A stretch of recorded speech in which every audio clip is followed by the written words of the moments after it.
Welcome back to the next video. इस video में हम रिवाइज करते हैं कि अभी तक हमने पांडास में क्या क्या सीखा है। जो नए यूज़र है उनके लिए भी है और जो पुराने यूज़र है जिन्होंने कुछ वीडियोस हमारी देखी है उसकी भी रिवाइज हो जाएगी। तो किसी भी लाइब्रेरी को अपने एनवायरनमेंट में यूज़ करने के लिए इंपोर्ट कीवर्ड की मदद से हम इसको इंपोर्ट करते हैं अपने एनवायरनमेंट में, और जब ये इंपोर्ट हो जाता है तो इसके तमाम फंक्शंस जो है फिर हम यूज़ कर सकते हैं।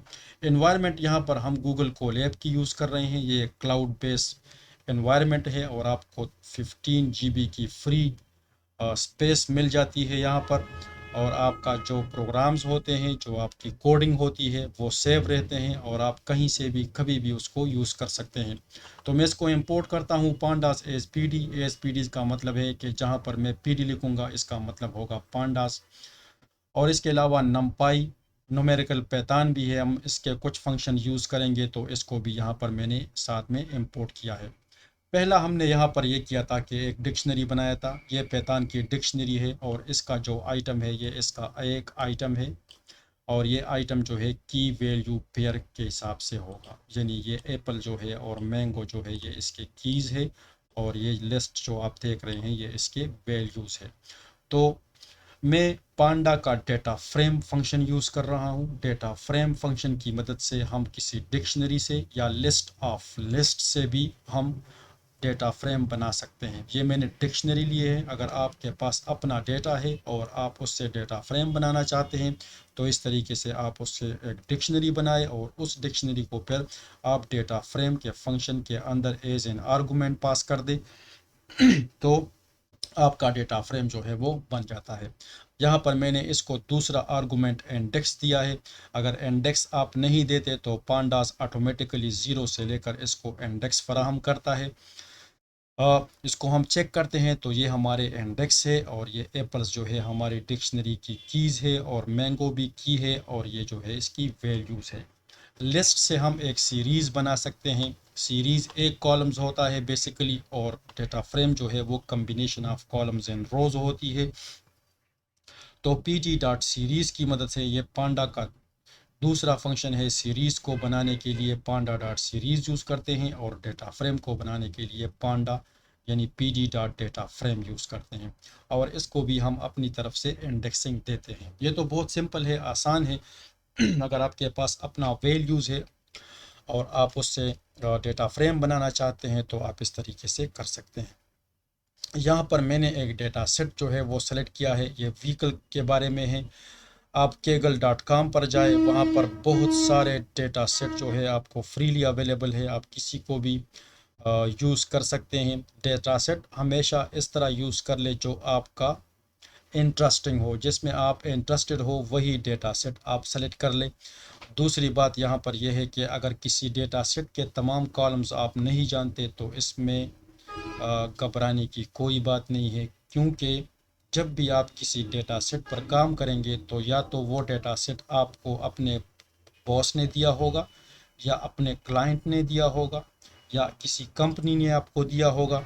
तो बेसिकली वो ही उसी डेटा सेट के एक्सपर्ट होते हैं, और वो आपको बताते हैं कि इस कॉलम्स का ये मीनिंग है और मुझे ये कॉलम्स जो है ये चाहिए। तो P D dot read C S V function है, और इसकी मदद से हम किसी भी सी एस वी फाइल को रीड कर सकते हैं। आप जो है जो डेटा सेट आप डाउनलोड करेंगे, अगर आप इस पर मेरे साथ काम करना चाहते हैं तो मैं इसको डिस्क्रिप्शन में दे दूंगा, आप इस पर भी काम कर सकते हैं। और आपको जहां पर आपने पहली वीडियो में जहां पर हमने गूगल ड्राइव में एक डायरेक्टरी बनाई थी, जहाँ से हमने एक नया नोटबुक क्रिएट किया था, वहाँ पर आप इस फाइल को रख ले या अपलोड कर दे अपने गूगल ड्राइव को, तो बहुत आसानी के साथ वही फाइल पर जब आप क्लिक करेंगे तो वो आपको लिंक भी दे देगा, तो आप यहाँ पर पेस्ट कर ले। अगर आप जुपिटर नोटबुक में काम कर रहे हैं तो आप किसी भी लोकेशन से फ़ाइल को एक्सेस कर सकते हैं जहाँ पर आपने ये फ़ाइल रखी हुई होगी। सिर्फ ये बात है कि यहाँ पर जो ये फॉरवर्ड स्लैश आप देख रहे हैं तो जुपिटर नोटबुक में इन तमाम को आपने बैकवर्ड स्लैश से कन्वर्ट करने हैं।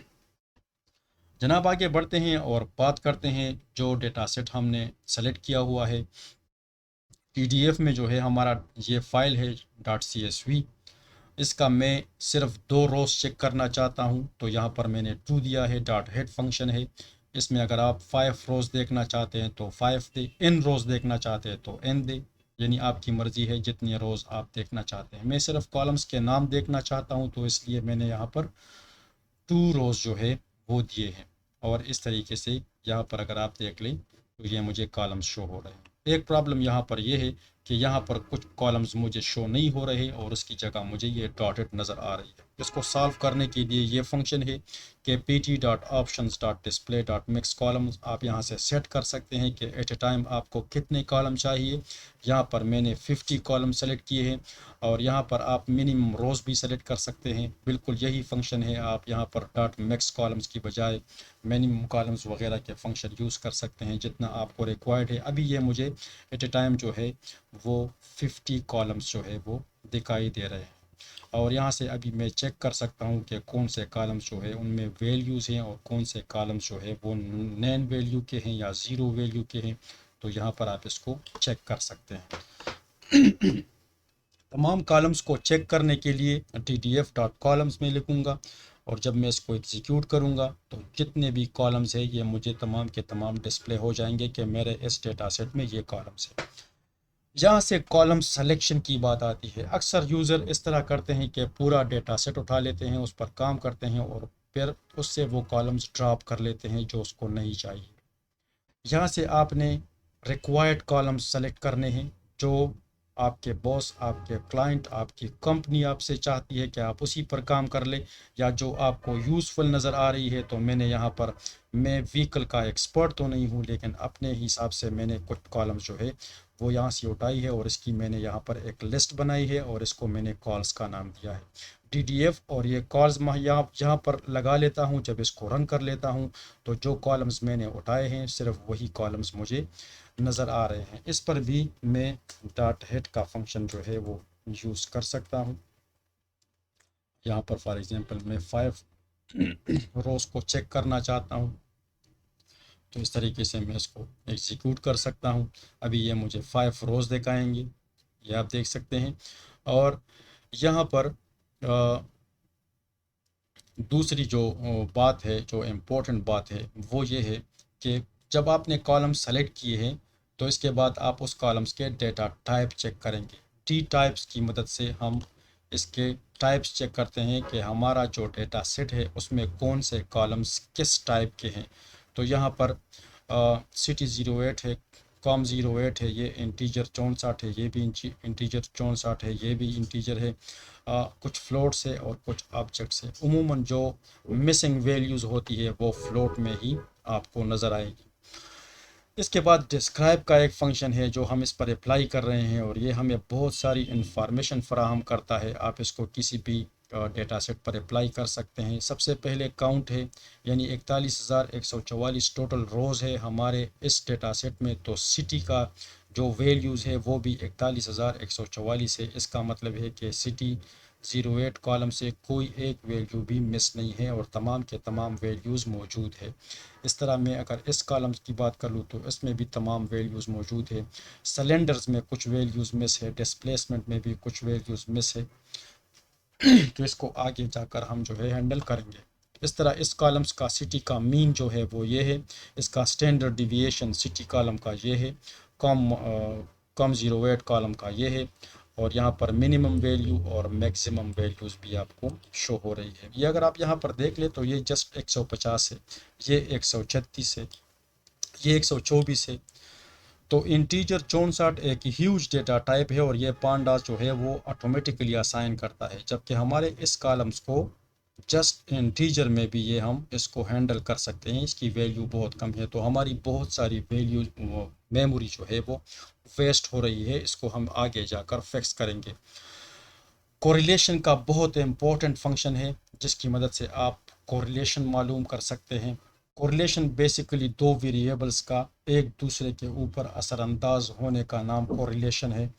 यानी वन कोरिलेशन परफेक्ट कोरिलेशन है, ज़ीरो कोरिलेशन बैड कोरिलेशन है। कोरिलेशन का वैल्यू 0 और 1 के दरमियान होता है।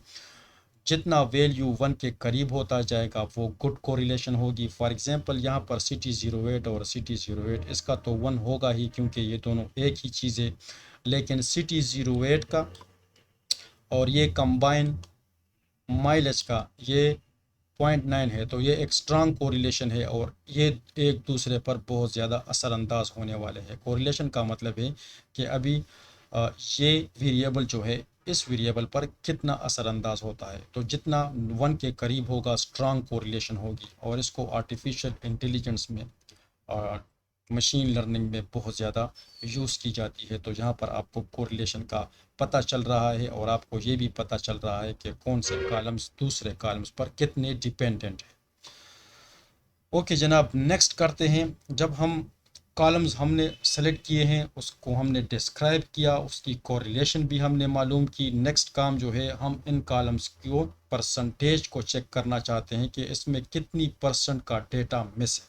ये बहुत इम्पोर्टेंट है, क्योंकि अगर कोई कॉलम है और उसमें 40%, 50%, 60% तक की वैल्यू मिस है, तो उसको ज़ीरो से रिप्लेस करने की बजाय या फिल करने की बजाय उस कॉलम को अगर आप ड्रॉप कर ले तो बेहतर होता है। क्योंकि बहुत ज़्यादा वैल्यू जब मिस होगी तो उसको हम ज़ीरो से रिप्लेस नहीं करते, क्योंकि हमारे रिज़ल्ट पर बहुत बुरा इम्पेक्ट पर डालता है।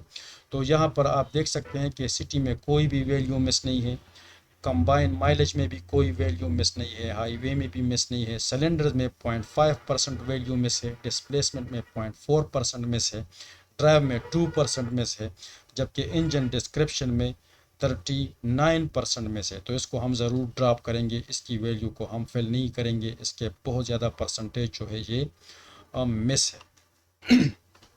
ओके, यहाँ पर मैं आपको चेनिंग इंट्रोड्यूस कर रहा हूँ।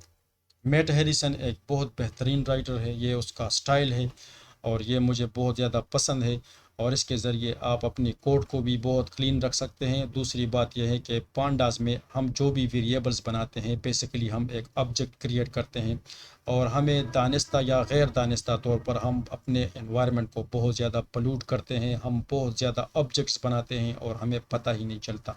इस चेनिंग की मदद से हम अपने एनवायरनमेंट को भी साफ रख सकते हैं, ऑब्जेक्ट्स नहीं बनाते, और इसके साथ ही साथ में हम अपनी कोडिंग को भी बहुत आसान और रीडेबल फॉर्मेट में चेंज कर सकते हैं। तो यहाँ पर मैं मेमोरी को चेक कर रहा हूँ। इन्हीं कॉलम पर मैं पांडा का एक फंक्शन मेमोरी यूसेज यूज़ कर रहा हूँ, deep is equal to true कर रहा हूँ, और जितना मेमोरी है उसको मैं समराइज़ कर रहा हूँ। तो जब मैं इसको रन करूँगा तो ये आप देख सकते हैं कि ये अभी मैंने इस कॉलम्स के कोई डेटा टाइप चेंज नहीं किए, और ये हमारा जो है इतना वैल्यू, आई डोंट नो कि कितना है, इतना वैल्यू जो है ये मेमोरी में हमारा यूज़ कर रहा है। इंटीजर को चेक करते हैं कि हमारे डेटा सेट में इंटीजर टाइप के कॉलम्स कौन कौन से हैं, इसको साथ में डिस्क्राइब भी करते हैं। तो ये आप देख सकते हैं कि city, com, highway, range, year, और ये तमाम के तमाम जो है ये यहाँ पर इंटीजर टाइप के हैं। ओके, इसके बाद फ्लोट के भी आप चेक कर सकते हैं कि हमारे डेटा सेट में कौन से कॉलम्स जो है वो फ्लोट है, और मैंने आपको बताया था कि फ्लोट में ही मिसिंग वैल्यूज़ होती है।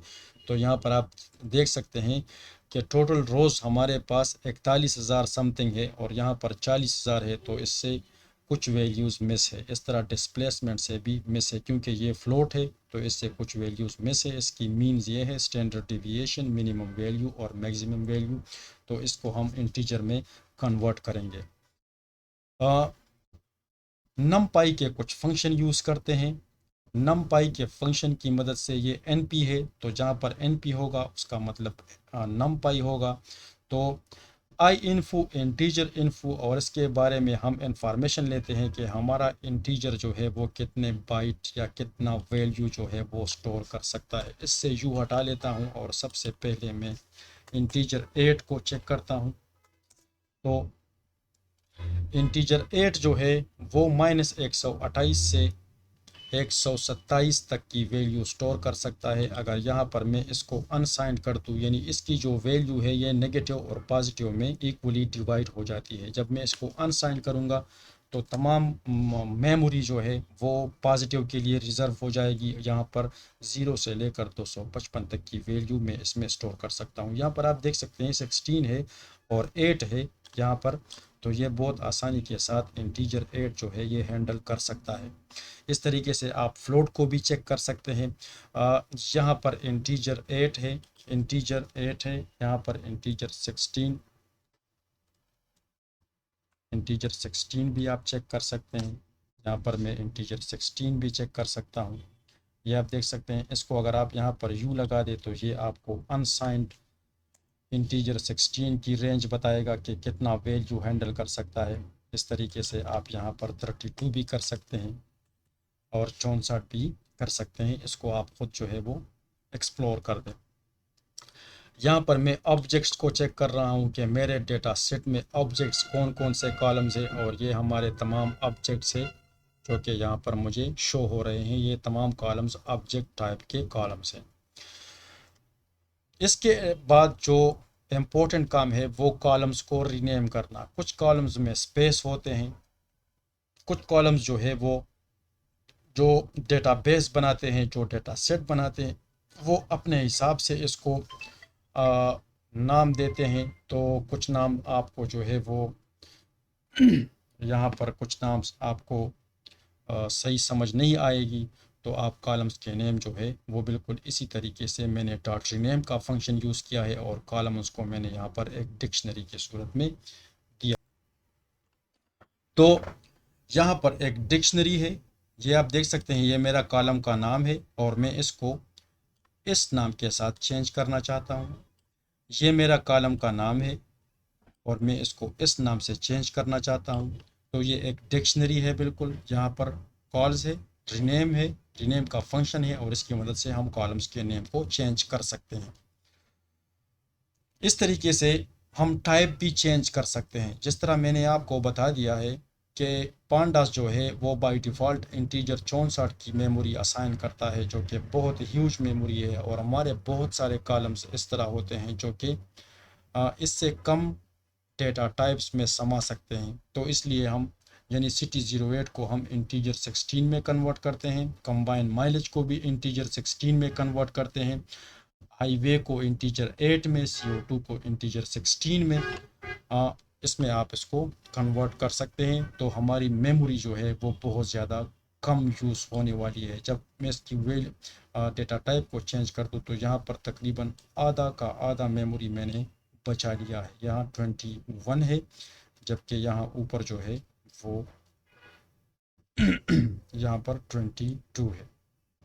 तो मैंने डेटा टाइप चेंज करने से, कॉलम्स के डेटा टाइप चेंज करने से मैंने बहुत ज़्यादा मेमोरी की बचत की है। और ये डेटा साइंस में बहुत ज़्यादा इम्पोर्टेंट है, क्योंकि आपके पास बहुत बड़ा डेटा सेट होगा तो मेमोरी जो है वहाँ पर बहुत ज़्यादा अहमियत रखती है। ओके, आगे बढ़ते हैं। और यहाँ पर मैं सिर्फ वही कॉलम सेलेक्ट करता हूँ जो कि इन टाइप्स के हैं। मैं इन तमाम टाइप्स के वैल्यूज़ को यहाँ पर चेक करना चाहता हूँ। तो यहाँ पर मुझे ये सारे वैल्यूज़ जो है मिले हैं। अब अगर मैं इनमें से 32 को और 64 को हटा दूँ तो तब भी मैं अगर इसको रन कर दूँ, यहाँ पर आप देख सकते हैं कि सेलेक्ट डेटा टाइप्स मैंने इंटीजर, इंट 8 और इंट 16 उठाए हैं। तो यही तमाम कॉलम्स जो है इनमें आ सकते हैं। ये मुझे बता रहा है कि इंट 8 या इंट और इंट 16 में आपके ये तमाम कॉलम्स जो है ये आ सकते हैं। आप इसकी डेटा टाइप को चेंज कर सकते हैं, कोई इशू नहीं। ओके जनाब, इसको डिस्क्राइब भी करते हैं। अभी हमने इसके टाइप सेलेक्ट किए हैं तो इसको डिस्क्राइब करते हैं।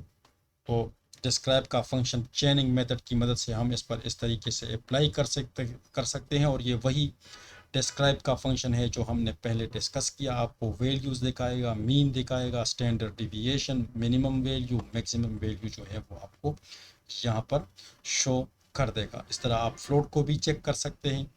इसके अलावा आप एक एक कॉलम्स को भी डिस्क्राइब कर सकते हैं। यहाँ पर मैंने सिर्फ सिलेंडर्स का कॉलम लिया है, यहाँ पर सिर्फ सिलेंडर का कॉलम मैंने यहाँ पर लिया है। इसको मैं चेक करता हूँ, डिस्क्राइब करता हूँ, तो मुझे ये बता रहा है कि 40,938 वैल्यूज़ है, टोटल 41,000 समथिंग है, तो वैल्यूज़ मिस है। और मीन जो है इसका ये है और इसका मैक्सिमम वैल्यू जो है वो 16 है तो इसको भी हम इंट में कन्वर्ट कर सकते हैं। ये आप देख सकते हैं डेटा टाइप इसको फ्लोट 64 की असाइन की हुई है और यहाँ पर फ्लोट 64 का डेटा टाइप जो है ये मेमोरी जो है ये कंज्यूम कर रहा है। इस तरीके से मैं इसकी नल वैल्यू को भी काउंट कर सकता हूँ कि नैन वैल्यू इसमें कितने हैं। तो यहाँ पर आप देख सकते हैं कि इसमें 206 वैल्यू जो है वो मिसिंग है हमारे सिलेंडर्स की कॉलम से। तो इस तरीके से भी हम अभी हमने असाइन भी किए, हमने इसका डेटा टाइप भी चेंज किया, हमने रीनेम भी कॉलम्स किए, इसको डिस्क्राइब भी एक एक कॉलम को किया। मैं यहाँ पर सिलेंडर्स को ज़ीरो के साथ जो मिसिंग वैल्यू है उसको मैं ज़ीरो से फिल करना चाहता हूँ और साथ है मैं उसके डेटा टाइप को भी चेंज कर सकता हूँ। यानी आप ये तरीका भी यूज़ कर सकते हैं।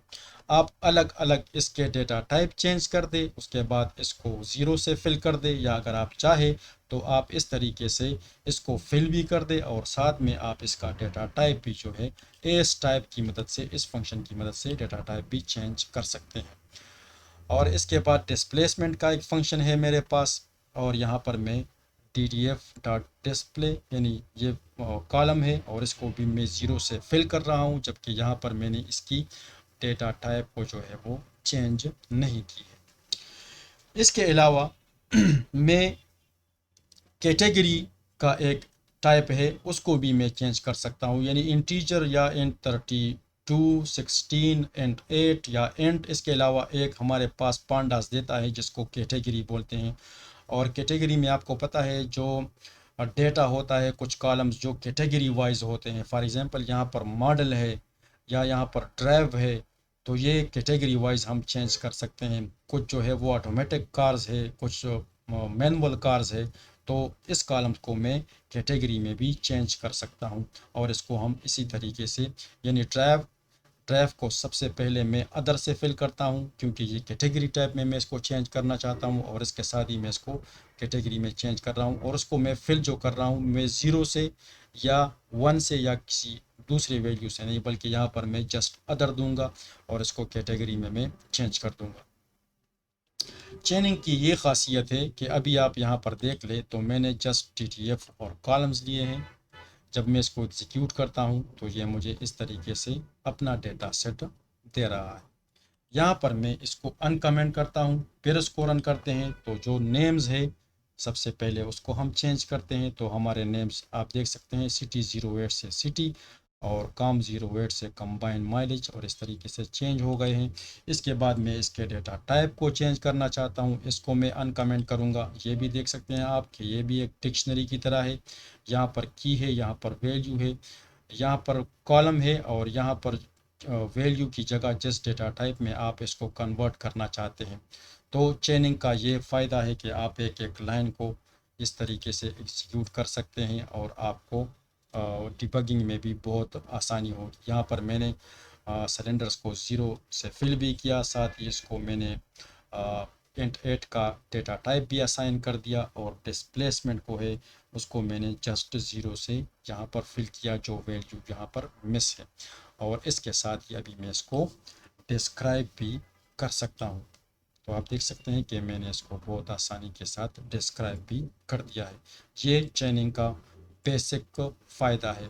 इसमें हमने रीनेम एस टाइप भी चेंज कर दिए, असाइन भी कर दिए कुछ कॉलम्स को और उसके साथ ही हमने डिस्क्राइब भी किया। वीडियो को लंबी नहीं करते, अगर आपकी कंसेप्ट में बेहतरी आ रही है तो हमारे सब्सक्राइबर बनिए। नेक्स्ट वीडियो में इंशाल्लाह मज़ीद एक्सप्लोर करेंगे और मैं वो तमाम चीज़ें आपको बताने वाला हूँ, सिखाने वाला हूँ जो आपको एज़ अ बिगनर्स बहुत ज़्यादा ज़रूरी है और जो आपको हर जगह पर ज़रूरत उसकी पड़ने वाली है। Stay tune with next video में फिर हाजिर होंगे और इसको मज़ीद एक्सप्लोर करेंगे। Thank you.